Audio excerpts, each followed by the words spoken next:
कैसे बच्चों आप सब। क्लास 7th में आपकी बहुत अच्छी तैयारी चल रही होगी एसएसटी की।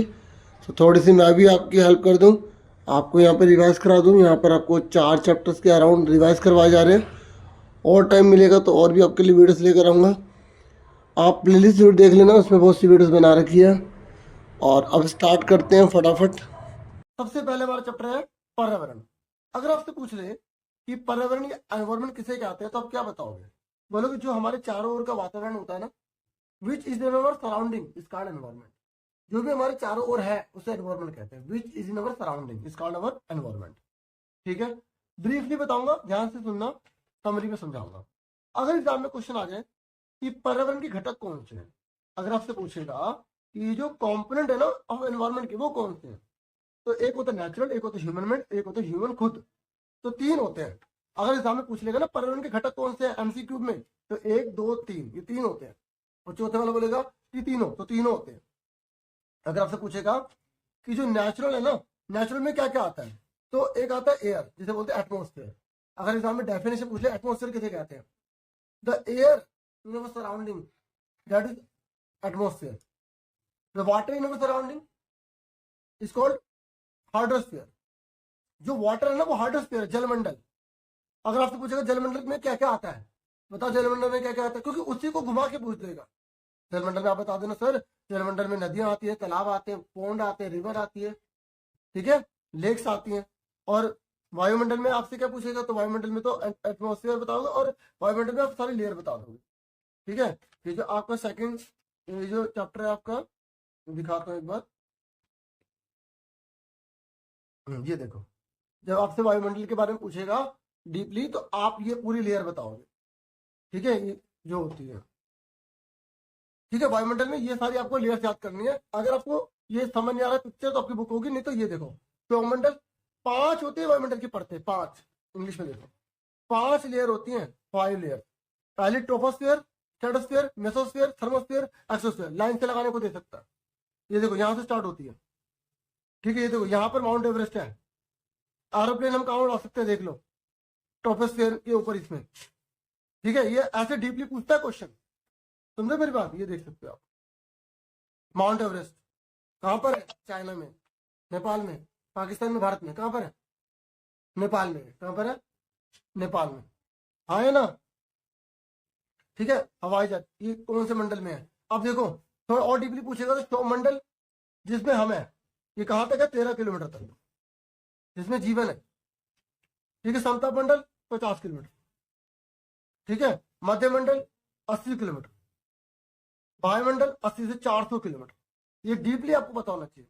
और बहिर्मंडल बाकी का बाहर का जितना भी है, पतली परत होती है हवा की, और इसमें कौन सी गैस पाई जाती है, हीलियम और हाइड्रोजन पाई जाती है। ठीक है, इंग्लिश में देख लो, ये रहा, हीलियम और हाइड्रोजन गैस पाई जाती है। कितने किलोमीटर है यहाँ पर सारा मेंशन किया गया। ट्रोपोस्फियर 13 किलोमीटर है, स्ट्रेटोस्फियर 50, फिर उसके बाद थर्ड लेयर कौन सी है, 80। फिर थर्मोस्फियर में कितना आ जाएगा आपका, 80 से 400। और फिर इसमें हीलियम और हाइड्रोजन गैस पाई जाते हैं एक्सोस्फीयर में। ये बहुत इंपॉर्टेंट चीज है, याद रखना है आपको एक एक चीज। समझे मेरी बात, समझ में आ गया। चलो अब वापिस चलते हैं उसी चैप्टर को जिस चैप्टर से हम शुरुआत कर रहे थे। ठीक है, तो देखो जो चैप्टर का लिंक है ना, मैं लिंक के तरीके से पढ़ा रहा हूँ, रिवीजन करवा रहा हूँ। आप ध्यान से समझेंगे तो आपको बहुत ज्यादा बेनिफिट मिल जाएगा। तो आपको मैं जो बताना चाहता हूँ समझ में आ रहा है कि एटमोस्फेयर हवा से जुड़ा हुआ है, हाइड्रोस्फेयर पानी से जुड़ा हुआ है, लिथोस्फेयर जमीन से जुड़ा हुआ है।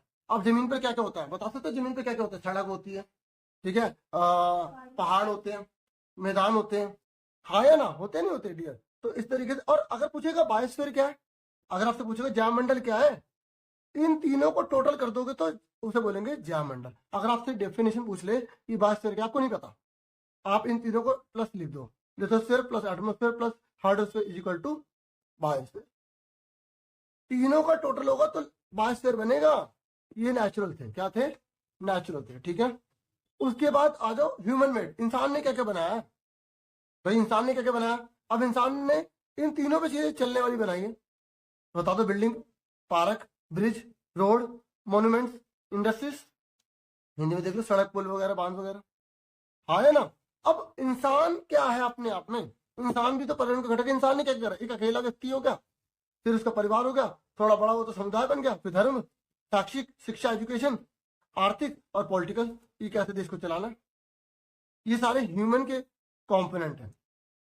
समझ में आ रहा है? अब एग्जाम में क्वेश्चन आता है बायोटिक और अबायोटिक क्या होता है। बच्चे इसको इग्नोर कर देते हैं, ये जो ये कलरफुल चीजें होती है ना, बच्चे इसको कलर में रख देते हैं।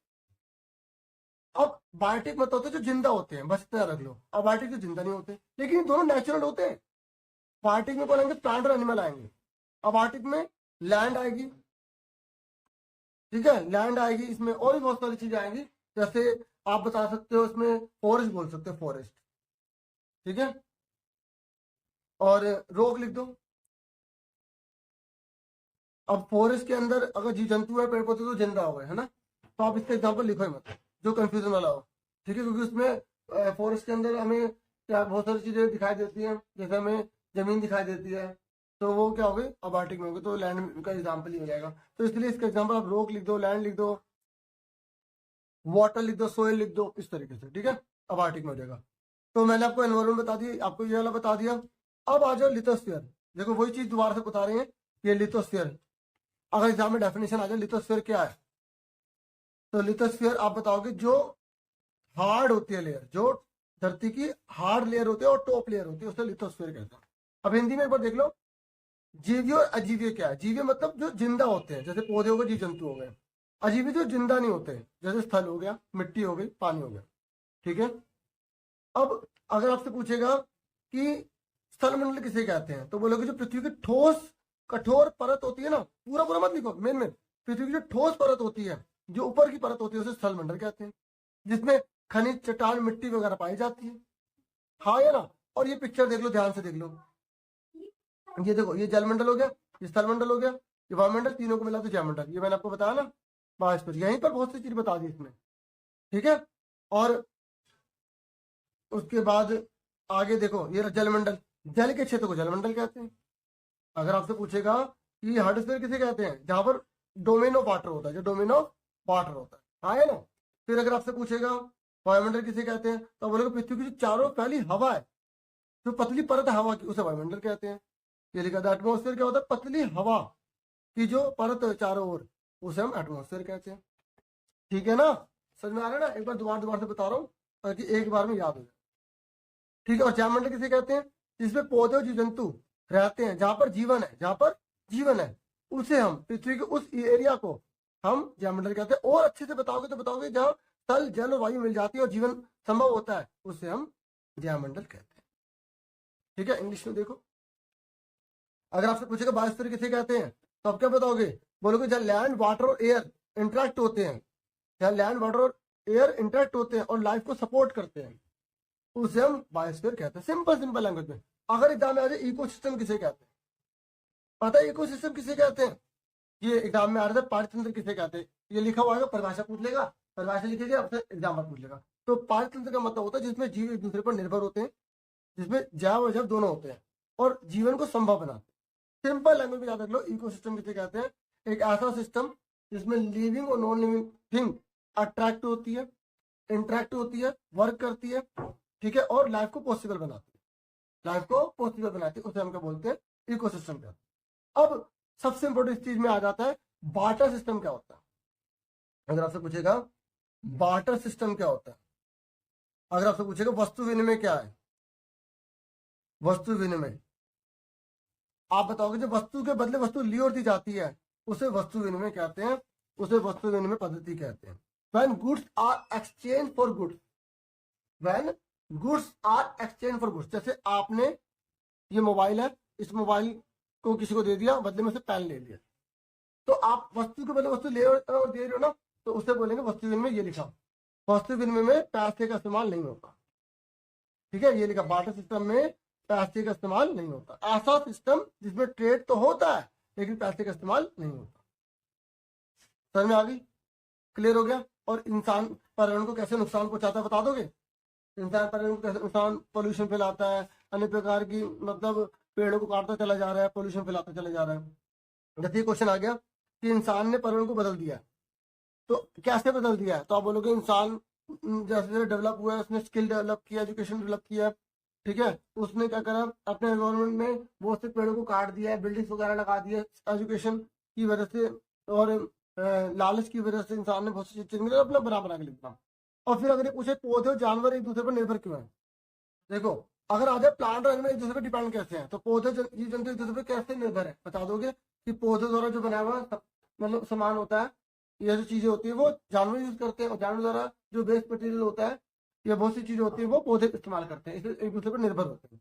अब पौधे जो है पत्तियां वगैरह उसे जानवर खा रहे हैं, और जानवर के द्वारा जो अपना वेस्ट मटेरियल निकाले जाए उसे पौधे यूज कर रहे हैं, हाँ या ना। इस तरीके से दोनों एक दूसरे पर निर्भर होता है। मतलब कोई भी क्वेश्चन है छोड़ के नहीं आना, अच्छे से बना के लिख के लाना। अगर पूछेगा मानव निर्मित 4 चीजें बताओ, तो बता दो कि 4 मानव निर्मित कौन कौन सी 4 चीजें होती है। जैसे आप सड़क बता सकते हो, आप बगीचा बता सकते हो, ठीक है, भवन बता सकते हो, इस तरीके से कुछ भी बस सही होना चाहिए, ठीक है। तो ये चैप्टर मैंने आपको थोड़ा थोड़ा रिवाइज कराया। मैं ये नहीं कह रहा कि मैं पूरा डिटेल में बताया, मैंने आपको मैंने बताने की कोशिश किया।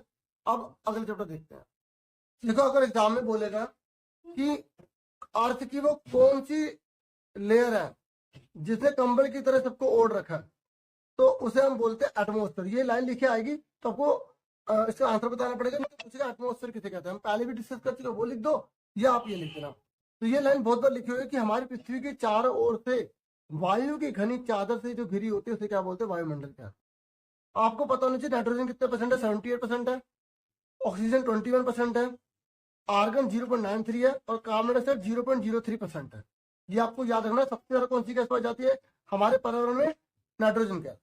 अगर एग्जाम में पूछे ग्लोबल वार्मिंग किसे कहते हैं, अगर आपसे पूछेगा ग्लोबल वार्मिंग किसे कहते हैं, भूमंडलीय तापन किसे कहते हैं, तो आप बताओगे धरती के ताप का बढ़ते चले जाना।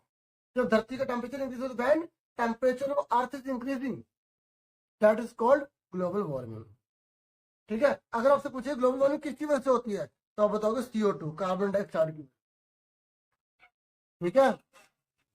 अगर एग्जाम में पूछेगा कि दूसरे नंबर पर कौन सी गैस पाई जाती है, तो आप क्या बताओगे, ऑक्सीजन, ठीक है, समझ में आ गई।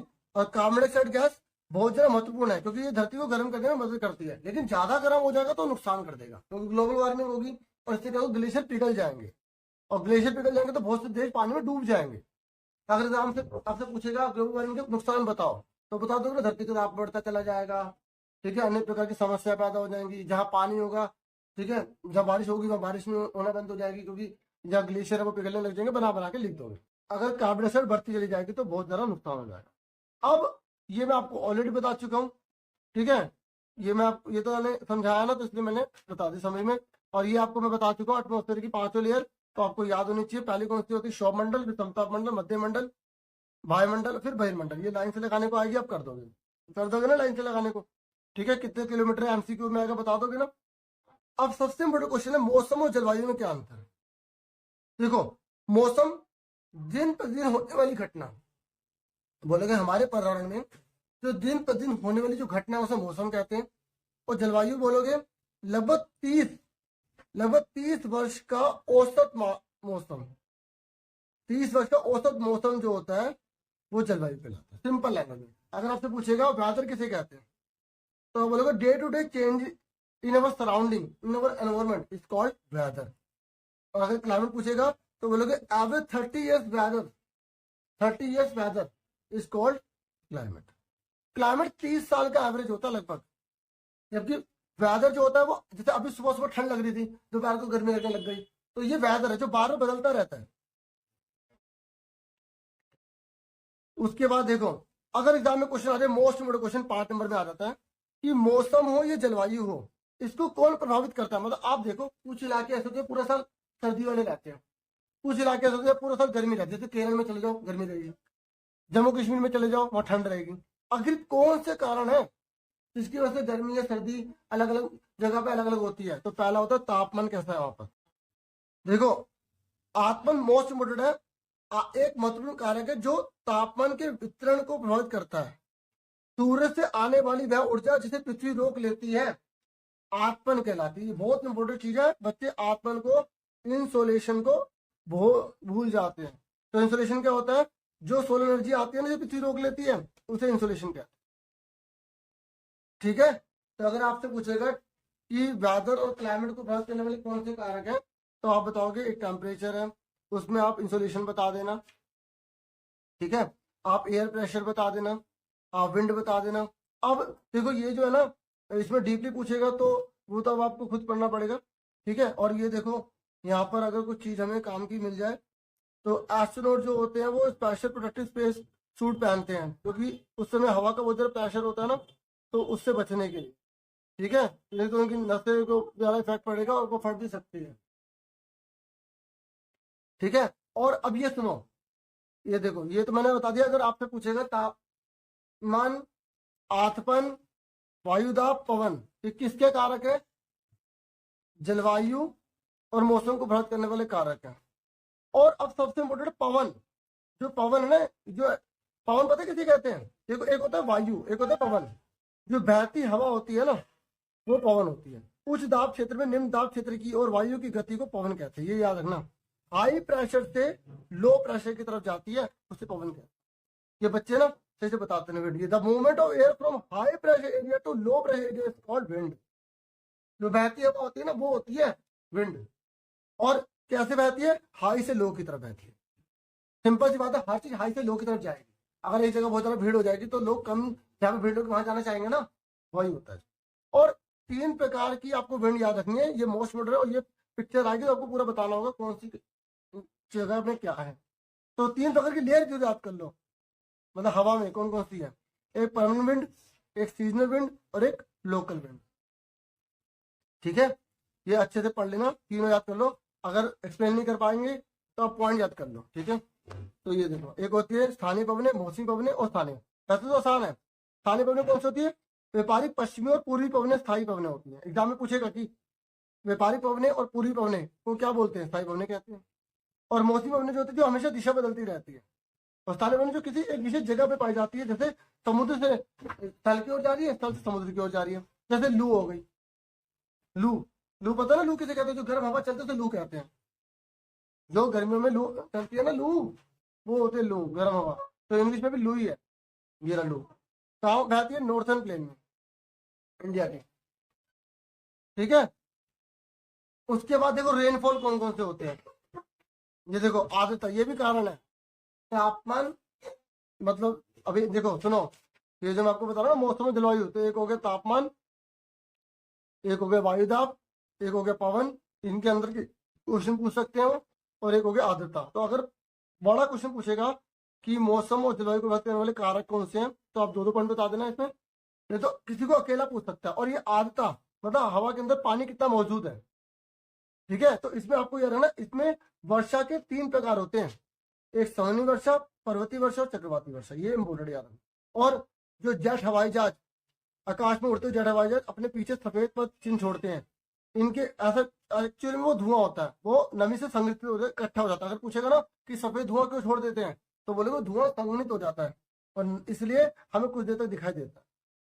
ये इंपॉर्टेंट चीज है। बच्चे ना चैप्टर पढ़ते नहीं डीपली, फिर नंबर कहां से लाएंगे? समझ आ गई। और देखो वर्षण में, वर्षण मतलब जब बारिश होती है तो किस रूप में होती है? हिम के रूप में, वृष्टि, ओले के रूप में, और बारिश के रूप में तो होती है। तो ये याद रखना इस चीज को, ठीक है। हेल हो गया, स्लीट हो गया, स्नो हो गया। अगला चैप्टर अब हम बढ़ जाते हैं बच्चों। अगला है हमारा ये वाटर वाला। तो देखो वाटर जीवन के लिए सबसे महत्वपूर्ण एग्जाम आएगा। पानी को बचाने के तरीके बताओ, पानी वाली क्यों जरूरी है, पानी का संरक्षण। देखो संरक्षण वर्ड लिखा रहता है, बच्चों को पता नहीं होता संरक्षण होता क्या है। संरक्षण होता है बचाना, कंजर्व, कंजर्व मतलब बचाना। पानी को कैसे बचा सकते हैं। और वर्ल्ड वाटर डे कब मनाया जाता है, कमेंट करके बताएगा, ठीक है। और ये मैप आएगा आपके एग्जाम में, तो मैप अच्छे से कर लो। ये दक्षिण अमेरिका, अफ्रीका, एशिया, ऑस्ट्रेलिया, उत्तरी अमेरिका, ये सब कहाँ पर है, ठीक है। और लास्ट ईयर के पेपर में देखो कौन सा आया था, उससे भी आपको पता लग जाएगा, ठीक है। ये यांगी, कैस्पियन सागर और ये दोनों भी नदी, ये सब आप एक बार देखो, ठीक है। अब पानी का इस्तेमाल किस किस चीज के लिए होता है, सबसे ज्यादा पानी का इस्तेमाल किस चीज के लिए होता है, और सबसे ज्यादा पानी कहाँ पाया जाता है, आप ये बता देना। महासागरों में सबसे ज्यादा पानी है। और पीने लायक पानी कितने % है धरती पर? पीने लायक पानी बहुत कम है धरती पर, 2% के आसपास है, ठीक है। और सबसे इम्पोर्टेंट सुन लो, बच्चे ये नहीं बता पाते, एक होता है लवण जल, एक होता है अलवण जल। देखो एक होता है सोल्ट वाटर और एक होता है नॉन सोल्ट वाटर। मतलब एक होता है नमक वाला पानी और एक होता है जिसमें हम पानी को पी सकते हैं। देखो एक होता है सोल्टी वाटर, और एक होता है नॉन सोल्टी वाटर। तो आप बता सकते हो कि कौन सा पानी है जिसमें सोल्ट नहीं होता? देखो the major source of fresh water, देखो नॉन सोल्टी को बोलेंगे फ्रेश वाटर, मतलब जो पीने लायक पानी होता है ना उसे फ्रेश वाटर बोलते हैं। तो बताओ फ्रेश वाटर कहाँ से पीते हैं? रिवर से, पॉन्ड से, स्प्रिंग से, ग्लेशियर से। और नमक वाला पानी कहाँ पे होता है? समुद्र में होता है, झीलों में होता है। ठीक है, ये बहुत इंपॉर्टेंट चीज है, याद रखना। अगर आपसे पूछेगा नॉन सोल्ट वाटर कौन सा, तो बता दोगे फ्रेश वाटर कौन सा होता है और सोल्टी वाटर कौन सा होता है? लवणीय जल, लवणीय मतलब लवण, नमक वाला। तो नमक वाला जल कहाँ पाया जाता है? समुद्र में पाया जाता है, झीलों में पाया जाता है। ठीक है, और ताजा पानी कहाँ पाया जाता है? ताजा पानी नदियों में पाया जाता है। ठीक है, कुओं में मिल जाता है, और जो बारिश का पानी होता है उसमें मिल जाता है, और ग्लेशियर में मिल जाता है। ठीक है, अब इस पर जैसे पैसेज आएगी तो आपको बताना पड़ेगा कि सबसे ज्यादा कौन है, सबसे ज्यादा कौन कम है, तो आप बता देना अगर आएगी तो। ठीक है, ये थोड़ी स्टडी आप इसको खुद करना। इसमें बहुत आसानी है कि पानी का क्या महत्व होता है, पानी हमारे किस काम आता है, और ये आ जाता है क्वेश्चन कि तरंग किसे कहते हैं। ठीक है, देखो यार, जब महासागरीय सतह पर जल लगातार उठता और गिरता रहता है, ये देखो उठ रहा है गिर रहा है, उठ रहा है गिर रहा है, तो उसे तरंग कहते हैं। ये बच्चे तरंग नहीं बता पाते, बताओ। ठीक है, तरंग समझ में आया किसे कहते हैं? किसे कहते हैं तरंग? जब महासागरीय धाराओं में पानी ऊपर उठता है नीचे गिरता रहता है, ये लिखा। When the water on the surface of the ocean rises and falls alternatively they are called waves. और अगर आज सुनामी किसे कहते हैं, और सुनामी कहाँ से वर्ड लिया गया है? ये जापान से लिया गया। ये एग्जाम में बहुत बार आया क्वेश्चन। सुनामी कहाँ से लिया गया? जापान से लिया गया, और जिसका मतलब हार्बर। ठीक है, हार्बर वेव्स, मतलब जो समुद्र किनारे जो बड़े बड़े वेव्स आती है ना वो। अब एग्जाम में आते हैं वेव्स किसे कहते हैं, तो मतलब वेव्स जो होती है are formed when wind scrape across the ocean surface. जब विंड स्क्रैप हो जाती है, देखो जब समुद्री सतह पवन बहती है तब तरंगे उत्पन्न हो। अगर आपसे पूछेगा सुनामी कहाँ से वर्ड लिया गया, तो आप बताओगे ये जापानीज वर्ड है। और हार्बर वेव इसका मतलब होता है, वेव की डेफिनेशन तो आपको बता ही चुका हूं मैं, कि जब वाटर सरफेस का ओशन का ऊपर बढ़ता है और नीचे गिरता है तो उसे हम वेव कहते हैं। हाँ या ना, ये आपको बता दिया। ठीक है, सुनामी समझ में आ गया। अब सुनो, सुनामी कब होगी? जब ज्वारीय तरंगे 15 मीटर तक ऊंचाई पर उठेंगी, और इनकी स्पीड पता है कितनी होती है? 700 किलोमीटर प्रति घंटे की रफ्तार से तेज होती है। ठीक है, और सबसे विशाल सुनामी आई थी 150 मीटर ऊपर, और 2004 में आई थी भारत में। ठीक है, और अंडमान निकोबार द्वीप समूह का इंदिरा पॉइंट डूब गया। ये मोस्ट इम्पोर्टेंट क्वेश्चन है, अगर एग्जाम में आएगा कि 2004 में कौन सी डूब गई थी अंडमान निकोबार द्वीप समूह में? इंदिरा पॉइंट, याद रखोगे? ठीक है, ये याद रखना, इंदिरा पॉइंट जो है वो डूब गया था। ये रहा, अंडमान निकोबार में आइलैंड में सबमर्ज हो गया था सुनामी में। कौन सा? इंदिरा पॉइंट। ये बच्चे डीपली ये यार करते नहीं है ना, फिर एग्जाम में नंबर कैसे लाएंगे? ठीक है, तो ये मैंने आपको बता दिया। अब टाइड सुन लो। The rhythmic rise and fall of ocean water twice in a day is called tide. Tide वो होता है जो एक दिन में 2 बार निकलते हैं। देखो एग्जाम में टाइड कितनी बार होता है? 2 बार उठता है। 2 बार का नियम होता है, जब महासागर का जल 2 बार उठता है, ऊपर की ओर नीचे की ओर, ऊपर की ओर नीचे की ओर, 2 बार। एक बार सुबह जब सूरज निकलता है, एक बार शाम को जब सूरज ढल जाता, तो उसे ज्वार भाटा कहते हैं। ऊपर उठने को क्या बोलते हैं? ज्वार। नीचे गिरने को क्या बोलते हैं? भाटा। ये ग्रेविटी की वजह से होता है। ये लिखा, ज्वार कब होगा? जब ऊपर उठेगा, और भाटा कब होगा? जब नीचे की ओर गिर जाए। ये एग्जाम में आएगा तो बता दोगे ज्वार भाटा? ये रहा। ठीक है, ऊपर उठना और नीचे गिरना। ठीक है, और ज्वार भाटा क्यों आता है ये आपको पूरी टेबल ये बना के दिखानी पड़ेगी, बताना पड़ेगा। ठीक है, उसके बाद महासागरीय धाराएं। तो महासागरीय धाराएं देखो, आपसे पूछेगा ठंडे पानी की धारा का नाम बताओ, कौन सी बहती है? गर्म पानी की धारा कौन सी होती है? तो ये इसमें लिखा हुआ है, आप इसमें देखो ध्यान से। ठंडी धाराएं ध्रुवों और उच्च अक्षांशों से उच्च कटिबंधीय या निम्न अक्षांशों की ओर प्रवाहित होती है, रखना, ये रखना पड़ेगा आपको। और लैब्राडोर महासागरीय धाराएं की जल धाराएं होती है, ये बहुत इंपॉर्टेंट है। जबकि गल्फ स्ट्रीम गर्म धाराएं, ये एग्जाम में आएगा कि गल्फ स्ट्रीम धारा कैसी होती है? गर्म है ठंडी? तो आपको बताओगे गर्म होती। सुन रहे मेरी बात? तो ये मोस्ट इंपोर्टेंट चीजें हैं, ये आपको याद करनी है। ठीक है, देखो महासागरीय धाराएं गर्म या ठंडी हो सकती है। तो महासागरीय जो धारा होती है वो गर्म भी होती है और ठंडी भी। ठीक है, और सुनो सुनो सुनो, कुछ ऐसी भी जगह होती है जब गर्म और ठंडा दोनों मिल जाता है, और जहां गर्म और ठंडा मिलता है ना, वहां कोहरे वाला मौसम बनता है, और वहां पे नाव चालन में बाधा उत्पन्न होती है, और नाव चलाना बहुत मुश्किल हो जाता है वहां। ठीक है, और एक और फायदा इसका, गर्म और ठंडा जब मिलेगा ना, वो मछलियां बहुत ज्यादा होंगी। जिस स्थान पर गर्म या शीत जलधारा मिलती है वहां पर मछलियां बहुत ज्यादा होती है, क्योंकि वहां पर ना ज्यादा गर्मी होती है ना ठंडी होती है। ये बहुत इंपॉर्टेंट चीज है एग्जाम में आएगा, मछलियां कहाँ पर होती है, तो गर्म ठंडी जलधारा दोनों मिल जाती है वहां पर। समझ में आ गया? ठीक है, और ये याद रखोगे। अब ये मत करना भी सर आपने इंग्लिश में नहीं बताया, देखो थोड़ा दोनों में समझा रहा हूँ। ठीक है, और अगर हिंदी में बोलो तो ये नहीं कि इंग्लिश में सुनेंगे नहीं, बिल्कुल इग्नोर कर देंगे। ठीक है, फिशिंग जो होती है वार्म एंड कोल्ड जो करंट होगा वहां पर ज्यादा होती है। और इसका नुकसान क्या, फायदा तो ये है कि मछली बहुत होंगी, नुकसान ये है कि यहाँ पर नाव वगैरह जो होते हैं नेविगेशन वगैरह ये बहुत दिक्कत होती है, ये नहीं हो पाती क्योंकि फोगी वहां पर एनवायरमेंट हो जाता है। ठीक है, और कहाँ पर पाया जाता है अगर पूछेगा जब गर्म ठंडा है तो जापान बता देना, ईस्टर्न कोस्ट बता देना, नॉर्थ अमेरिका बता देना, ये यहाँ पर जो है। अब जैसे मैंने कुछ हिंदी में बताया कुछ इंग्लिश में बताया, ठीक है, तो ये दोनों जाना है, बहुत इंपॉर्टेंट चीज है। और गर्म ये लैब्राडोर ओशन जो है वो कोल्ड करंट है, और गल्फ स्ट्रीम जो है वो वार्म है। ये बहुत इंपॉर्टेंट क्वेश्चन है, अगर देना चाहो तो टीचर दे सकता है। ठीक है, सुनो अब फटाफट नेक्स्ट चैप्टर देख लो, ये वाला है आपका चैप्टर 6। तो देखो चैप्टर 6 जो है ना, ये हमारा जो एनवायरमेंट है ना, जो हमने बहुत सारी क्रियाएं करी हैं, बहुत सी चीजें बनाई हैं, और जो प्रकृति में रह रहे हैं उसकी क्या खास बात है उसके बारे में बता रखा है। तो जैसे आप एक तो मैप ये वाला कर लो, दक्षिण अमेरिका का पूरा मैप अच्छे से कर लो, एग्जाम में आ सकता है आपके। ठीक है, और दक्षिण अमेरिका की पूछेगा विशेषताएं बताओ, और ये फाइनल टर्म में तो ज्यादा आएगा इसमें से। ठीक है, तो आपको अच्छे से करना है। देखो बच्चों, अगर आपसे पूछेगा सहायक नदी किसे कहते हैं, आप बताओगे जैसे बड़ी नदी है, इस बड़ी नदी में जो छोटी नदी मिल जाती है ना, तो उसको और बड़ा कर देगी, और बड़ा कर देगी। तो जो छोटी नदियां बड़ी नदी में मिलती हैं उसे सहायक नदी कहते हैं। ठीक है, अगर आपसे पूछेगा कि ट्रिब्यूटरीज किसे कहते हैं, अगर आपसे पूछेगा ट्रिब्यूटरीज किसे कहते हैं, तो आप क्या बताओगे, जो स्मॉल रिवर मेन रिवर में आके ठीक है मिल जाती है ना, तो उसको हम क्या बोलते हैं, ट्रिब्यूटरीज कहते हैं। और अगर पूछेगा मेन रिवर किसे कहते हैं, जिसमें छोटी नदी आके मिलती है उसको मेन रिवर कहते हैं। समझ में आ रहा है? ठीक है, मैप करोगे। और अगर अमेजन के बारे में आगे विशेषता बताओ, तो अमेजन का क्लाइमेट बताना पड़ेगा आपको, उसके कुछ जानवर बता देना, वहाँ पे रेन फॉरेस्ट होते हैं, मतलब बहुत बारिश ही बारिश होती रहती है, वहाँ पे कौन से जानवर पाए जाते हैं, क्रोकोडाइल वगैरह पाए जाते हैं, क्या आपको बताना पड़ेगा। और रेन फॉरेस्ट के लोग अपना जीवन यापन कैसे करते हैं, वो शिकार करते हैं, मछली को पालते हैं। ठीक है, ये आपको बताना पड़ेगा। ठीक है, ये मेन में दो दो तीन से चार बातें याद रख लो, कि अगर पूछेगा कि अमेजन बेसिन के बारे में चार पर बातें मेन में बताओ, तो अभी बता दोगे। अब इसके जैसे एक फेमस क्वेश्चन है कि जो चींटी चींटी खाने वाला जानवर है वो कौन सा है, टेपिर। कौन सा है, टेपिर। ठीक है, तो इस तरीके से ये आपको सारी चीजें याद रखनी है। ठीक है, अरे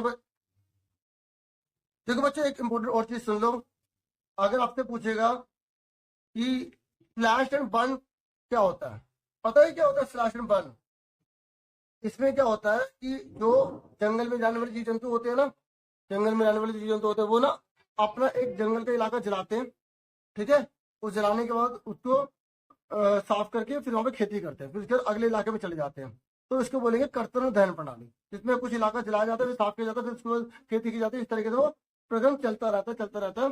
तो इसे बोलते हैं स्लैश एंड बर्न फार्म। समझ में आ गया?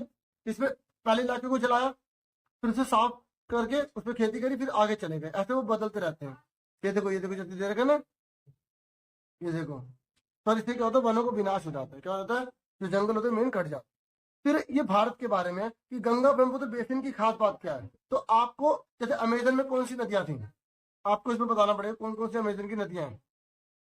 ठीक है, और अमेजन नदी है, अमेजन बेसिन की अमेजन नदी है सबसे इम्पोर्टेंट। और इसकी सहायक नदियां होंगी जो जिसमें ये लिखा ये कहाँ कहाँ से बहती हैं, ये बता रखा है, बाकी इसको देखना आप। ठीक है, और भारत के बारे में पूछ ले कि गंगा की सहायक नदी कौन सी है, गंगा की, तो गंगा की सहायक नदी कौन सी है, घाघरा, चंबल, गंडक, कोसी, सोन नदी। ठीक है, और सोन नदी जो है ना बिहार की एक तरह से दुखदायी नदी मानी जाती है, क्योंकि कोसी नदी होती है, सॉरी वो कोसी नदी होती है जो काफी बिहार में बहुत ज्यादा मतलब बाढ़ आ जाती है उसकी वजह से। और अगर पूछ ले कि सुंदरवन डेल्टा कहाँ है, तो आप बताओ गंगा ब्रह्मपुत्र के मैदान पर पाया जाता है सुंदरवन डेल्टा। ठीक है, ये भारत के बारे में। और अगर आपसे पूछेगा जनसंख्या घनत्व किसे कहते हैं, तो आप बोलोगे 1 स्क्वायर किलोमीटर में कितने लोग रह रहे हैं ना, उसे जनसंख्या घनत्व कहते हैं। पर प्रति वर्ग किलोमीटर में कितने लोग रहते हैं, प्रति वर्ग किलोमीटर में कितने लोग रहते हैं उसे बोलेंगे। और ये ट्रिब्यूटरीज है कोई गंगा की। ठीक है, ये घाघरा, सोन नदी, चंबल नदी, गंडक नदी, ये गंगा की सहायक नदियां जो गंगा को और बड़ा कर देती हैं। और गंगा नदी कहाँ पर अपना पानी गिरा देती है? देखो, गंगा यहाँ से होते हुए बे ऑफ बंगाल में अपना पानी गिराती है, ठीक है, बे ऑफ बंगाल में जाती है। ब्रह्मपुत्र नदी भी है जो अपना पानी बे ऑफ बंगाल में गिराती है यहाँ तक, ठीक है। उसके बाद आपको ये पता होना चाहिए कि कैश क्रॉप कौन से होते हैं, नकदी फसलें जिससे बहुत ज्यादा कमाई होती है, शुगर केन और जूट। बनाना जो है प्लांटेशन है, ठीक है। ये वेस्ट बंगाल में कौन कौन सी फसल पाई जाती है आपको इसे बताना पड़ेगा। पॉपुलेशन डेंसिटी मैंने आपको बता दिया कि 1 वर्ग किलोमीटर में कितने लोग रहते हैं, उससे हम बोलेंगे जनसंख्या घनत्व।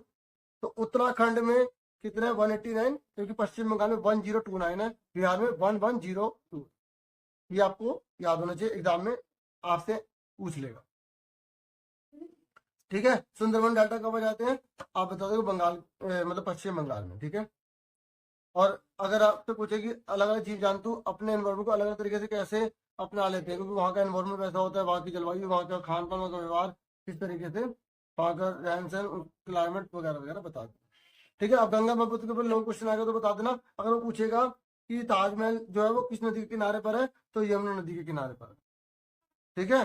ये ऐसे तो क्वेश्चन डीपली पूछता है, बच्चे इसको इग्नोर करते हैं। काजीरंगा कहाँ पर है? काजीरंगा असम में है, ठीक है। इस तरीके की चीज आपको पता होनी चाहिए। बाकी इसकी है ना इंडेक्स के क्वेश्चन अच्छे से कर लेना। और झीलों के क्या फायदे, नदियों के क्या फायदे हैं? नदियाँ जल के स्रोत होते हैं, पानी प्रदान करती हैं, नहाने के धोने के, फैक्ट्री में यूज किया जाता है, ठीक है, नाव चलाने के लिए यूज किया जाता है, इस तरीके से, ठीक है। और पैटर्न के लिए बहुत महत्वपूर्ण है, पर्यटन में लोग घूमने आते हैं, ठीक है। और ये बहुत इंपॉर्टेंट, बहुत बार आया हुआ है कि जो ताजमहल है वो किस नदी के किनारे पर है? यमुना नदी में। दिल्ली में कौन सी नदी बहती है? यमुना नदी बहती है, ठीक है। तो डियर मैंने समरी बताने की कोशिश की है। बाकी टूकन क्या है? एक पक्षी है, ये आपको याद रखना है। बाकी सारे अच्छे से सारे एमसीक्यू कर लेना, क्योंकि ये लास्ट के जो चैप्टर ना, ये इनमें से ज्यादा क्वेश्चन आएंगे, तो ये आप करना है। अब ये समझाता हूँ कि वर्षावन लुप्त क्यों हो रहे हैं। बोलोगे जनसंख्या बढ़ती चली जा रही है, लोग जंगल को काटते चले जा रहे हैं, ठीक है, फैक्ट्री लगती चली जा रही है, इसी वजह से वर्षावन लुप्त होते चले जा रहे हैं। और जो ग्लेशियर है, ग्लोबल वार्मिंग है, वो बढ़ती चली जा रही है, तो बारिश कम हो रही है, इस तरीके से। तो गंगा ब्रह्मपुत्र में धान की कृषि क्यों होती है? बोलोगे धान की कृषि इसलिए होती है गंगा ब्रह्मपुत्र में क्योंकि जलवायु अनुकूल है, ठीक है, जमीन उपजाऊ है, और इस तरीके से बना बना के लिख देना, ठीक है। मैंने मेन आपको बता दिया समरी में, ठीक है। ये क्वेश्चन बहुत इंपॉर्टेंट है कि रेन फॉरेस्ट जो डिप्लेट क्यों हो रहे हैं, मतलब कम क्यों हो रहे हैं। तो आप बोलोगे पॉपुलेशन बढ़ती चली जा रही है, लोग जो फॉरेस्ट को कट करते चले जा रहे हैं, फैक्ट्रीज इंक्रीज होती चली जा रही है, ठीक है, इस तरीके से। और पैडी जो है वो गंगा ब्रह्मपुत्र प्लेन में क्यों ग्रो किया जाता है, तो आप बता दोगे पैडी इसलिए क्योंकि वहाँ पे क्लाइमेट फेवर में है, ठीक है। और जो है वो प्लेन एरिया है, मतलब देखो अगर पहाड़ होगा तो कैसे उगेगा, ठीक है। और वहाँ की जो सोयल है वो क्या है? हेल्थी सोयल है, ठीक है, उपजाऊ मिट्टी है, इस तरीके, ठीक है। बाकी ये भी एक बार पढ़ लेना झील के बारे में। तो डियर, और ये डॉल्फिन गंगा ब्रह्मपुत्र में कौन सी मतलब जीव पाया जाता है? डॉल्फिन। तो यहाँ पूछेगा डॉल्फिन कहाँ पाया जाता है? गंगापुत्र नदी में आज भी मिलता है, और स्थानीय भाषा में सूसू कहा जाता है, ठीक है। और अगर सूसू का मतलब पूछ ले तो आप बताओगे अंधी डॉल्फिन, अंधी डॉल्फिन, ठीक है। तो इतना ही था क्लियर। और क्योंकि पोल्यूशन बहुत बढ़ता चला जा रहा है, तो इसलिए डॉल्फिन का भी जीवन खतरे में पड़ गया है।